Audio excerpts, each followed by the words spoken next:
నంద్యాల జిల్లాలోని ప్రముఖ పుణ్యక్షేత్రం శ్రీశైలం ముక్కంటి మల్లన్న ఆలయానికి భక్తుల రద్దీ పెరిగింది. వరుసగా సెలవులు, పైగా సోమవారం శివునికి ఎంతో ప్రీతికరమైన రోజు కావడంతో స్వామి అమ్మవార్లకు మొక్కులు తీర్చుకునేందుకు భక్తులు భారీగా శ్రీశైలం చేరారు.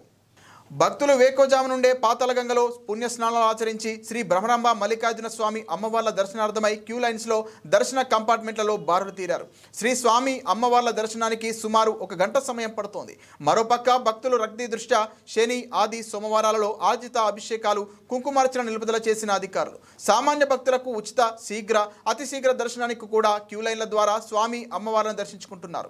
ఆన్లైన్లో VIP బ్రేక్ టికెట్లు బుక్ చేసుకున్న భక్తులకు 3 విడతలుగా ఉదయం 7:30 మధ్యాహ్నం 2:30 రాత్రి 9 మాత్రమే సర్వదర్శనానికి అనుమతిస్తున్న అధికారులు భక్తుల రద్దీ దృష్ట్యా ఆలయ క్యూ లైన్లలో భక్తులకు ఎటువంటి ఇబ్బందులు కలగకుండా శ్రీ స్వామి అమ్మవార్లను దర్శించుకునేలా ఆలయ అధికారులు ప్రత్యేక ఏర్పాట్లు చేశారు.